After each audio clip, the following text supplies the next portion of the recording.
All right. What's going on, everyone? Aaron here, Clean Cuts Lawn Care. It is Monday morning. We are back to doing cleanups. I got 2 on the schedule for today. Right now, just getting the blower warmed up.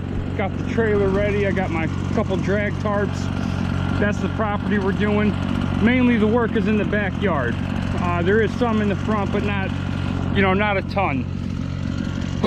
Unfortunately, the weather was accurate for the end of last week. It rained all day Thursday, hard. It rained half of Friday and half of Saturday, so it was pretty sunny and warm yesterday, but I'm okay with like mowing on Sundays, but I try not to do fall cleanups or spring cleanups on Sundays because, for one, you can't start till 10 a.m. which if I was mowing on a Sunday, I start before that, because you're only at that property for a certain amount of time. With fall cleanups, even if you wait till 10 o'clock, it's Sunday and you're there for a few hours making a lot of noise. So I really try to veer away from doing cleanups on Sundays. I'll do a landscaping job, mowing, but something like this, I really try not to do that. So got 2 on the schedule for today. I did get a call for an estimate on Thursday. I went and looked at it. I could have charged $320 for it. The backyard, you couldn't even see a blade of grass. There was that many leaves, but they wanted it all left on the tree lawn. So I lowered it to $320. I think I lowered it to $240. It would take a couple hours, two and a half hours. The woman goes, "How much? Are you crazy? I can get my nephew over here for 20 or 40 bucks. I said, well, okay, go ahead. So that was Thursday. Saturday, yesterday, Sunday, I get a phone call. I let it go to voicemail, and it was her. And she's like, well, my nephew came over and he said there was way too many leaves to deal with, so we went and grabbed a blower off of Facebook, and it won't even move the leaves. Now, if they probably would have waited till today, the leaves would be a lot drier, because it rains so much. But I'm sure they got a hand blower. So she goes, now remember, I think it was $240 I quoted it, right? She goes, well, I already had to waste money on a blower. If you'll come do it, I'm willing to pay $100. Listen, imagine running a business where you actually have to deal with that. Walmart don't deal with that. Other big companies, furniture companies, whatever, they don't deal with that.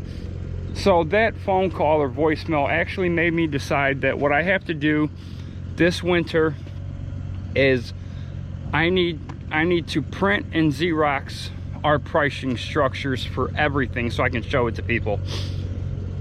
For mowing, let's say I start at $150 per month per property and increase it in increments of 10 depending on the property. Mulch install, plus bed cleanups, have a diagram to show people, show how we do fall cleanup diagrams, and that way I can just show someone, here's how, I don't have to explain anything, I can just show it to them. Snow removal, can have a diagram, because you don't want to deal with stuff like that. So all right, blower should be ready. Let's go get it.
transfer from one tarp to the next because of this fence.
You know.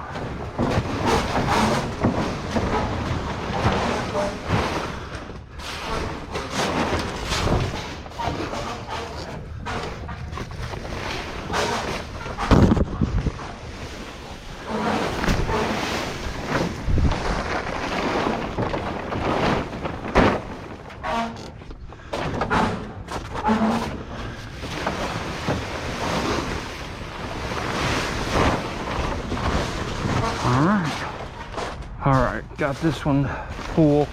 The leaves are a little wet, so let's see how heavy this is gonna be.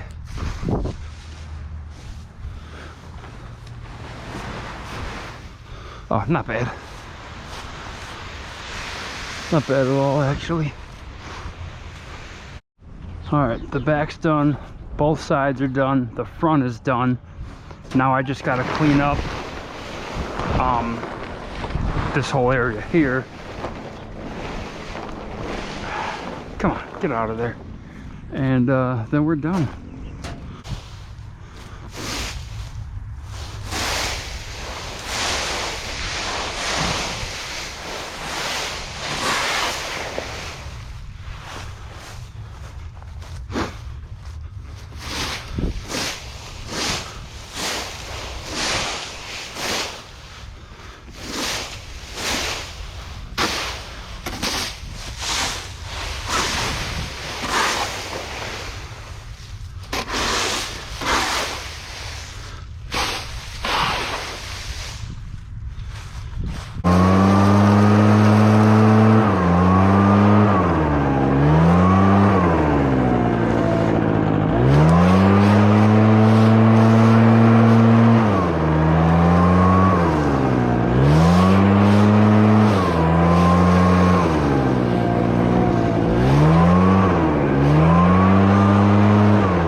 All right, all done with this one. The next one, the customer texted me and said that the construction company's digging in her yard.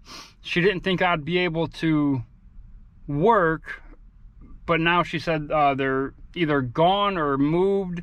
So I'm at least gonna go over there, see what's going on. I did watch the fight this weekend. The first fight was terrible. Then there was the Barrios-Ramos fight. It was a decent fight. The only thing I was really impressed about with that fight is actually Ramos almost came back. You know, later in the fight, later in the fight, he did, he started coming back, and there was a few times that, I thought he was going to knock Barrios out, actually, but Ramos started getting gassed. So then the huge dilemma right now, Katie Taylor, Amanda Serrano, you know, I was rooting for Taylor, but it wasn't a big deal to me. She did win, and I had her winning by 1. She did win by 1, but now everyone's calling her a dirty fighter. They're saying Serrano got robbed. I didn't see it that way. For one, the headbutt was not intentional. I don't know if you guys watched the fight. I'm just talking. It was not an intentional headbutt. They both fighters lead with their head. One of the bigger headbutts, they showed the replay like 5 times. You can see both of them coming in with their head, and boom, they collide. Serrano took the worst of it, obviously. She did get her eyebrow sliced open. It was hanging down. It was pretty bad. She was a warrior for continuing. The ref actually called the doctor in to look at it. He let her continue. She was willing to continue. She didn't get robbed because she didn't win. You know, not the way I saw it. And then, you know, the ref like badgering her with these warnings, but yet there were so many times when Serrano had her head around Taylor's, or her hand around Taylor's head, holding her in and pulling her in, and then Taylor's getting warnings for headbutting. It was absolutely ridiculous. I'm happy Taylor won. She did win. There will be a third fight from what I'm hearing, and you know, I can't wait to see it. Honestly, it was the main event. It was billed as the co-main event. It was the main event. The Tyson fight. Now, I'm not gonna say it was a setup fight. I genuinely think they had every intentions of having a real fight. Tyson came out in that first round strong. He went on the attack right away. He was doing his normal, you know, head movements, weaving. But he knew, I think, in the first round there was a problem. His legs were going out immediately. Now everyone's saying it's fixed because look at him in training. That's in training. That's not when it's right now happening. Your actual opponent is across from you. I think the first hard hit he took, his legs were going. And by the end of the second round, maybe early third round, his legs were gone. He couldn't muster up any power. You know, he couldn't chase Paul around. He couldn't move. Now, this is about the only time I would ever say I have some respect for Jake Paul, because after the third round, he could have knocked Tyson out at any point in time. At any point in time, he could have knocked Tyson out, and he didn't. He never even went in for it, and that's a lot of reason people are saying it was fixed because of that. He chose not to knock him out of respect, and he didn't want to hurt him. At that, I think he thought Tyson was actually going to come in and stay strong the whole fight and actually be dangerous, but it didn't happen. And at that point, he had to make a decision of what to do. You can actually hear Jake's corner in between, I think, rounds 5 and 6, and in between 6 and 7, telling him, stop messing around, double up on your punches, and go in for the kill. and he wasn't even responding to them. He was just looking straight ahead. And honestly, I was pretty pissed off to hear that, because you could tell Tyson was done. He was no longer a threat. It was over. And Jake's corner is telling him to go in for the kill. He didn't do it. He backed off, and that's how the fight went. But I think if Jake wants any respect, it's time to start fighting real boxers. Who cares if you want to really be a fighter, start from the bottom on up. You're not going to make $40 million every fight. But if you want to be a contender and you say this is your road to the champion, then start doing it. That's my take. Check this buck out right here. Oh, he's hurt. Oh no. I hope he didn't get hit by a car.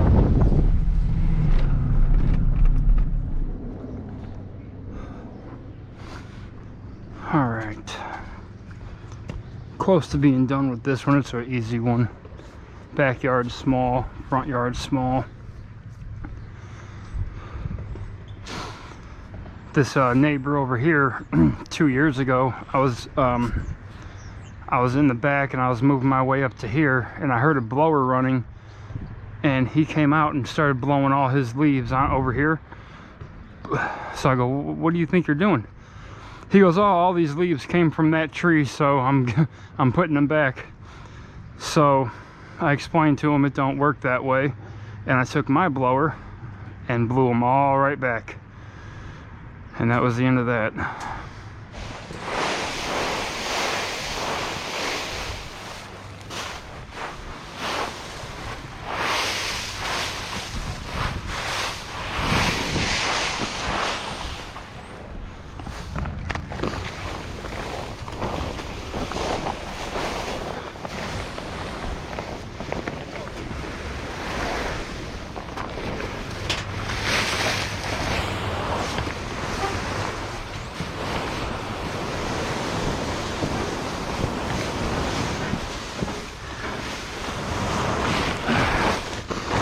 I'm gonna leave this in here, make it easier to unload it.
All right, back's all cleaned up. There's actually quite a bit of leaves over in here, on the side of the house, in the corner along the fence, over here, and in the bed. So those are all gone. Then obviously there was a ton of leaves in the front. Both beds were packed with leaves. This was packed with leaves, and over here had a lot next to the bed, or the dirt, I mean. All right, so when I came out front, I was on the far corner of the house, and one of the workers was walking up the street. Well, there were two workers walking up the street, and one said to the other one, "It's bullshit, he's not allowed to park there." And I was parked right in front of the house I was working on. So I already had one headphone out, so I took the other one out so I wanted to hear everything. He went and got the foreman, who, I mean, I take it he's the foreman. That's who they went and got, a boss of some kind. He comes down the street talking to him, and I can hear the guy say, "Well, the road's not closed, he's allowed to park there." And then he goes, "We don't need to be there anyway, we're digging up here." And the guy goes, "Yeah, but we have the truck and the trailer." And he looked at my truck, then he looked at the truck parked diagonal from me, and he goes, "You have all this room to go around." So I was kind of laughing about it. And then right before I left, I told the guy in charge, I said, "Hey, I'll be out of here in like 5 minutes," making sure he knew I heard the conversation. He goes, "You're fine, you don't have to move." So I don't know, it's like, what, you get to work and earn a living but no one else does? Just because you're working, you're more important?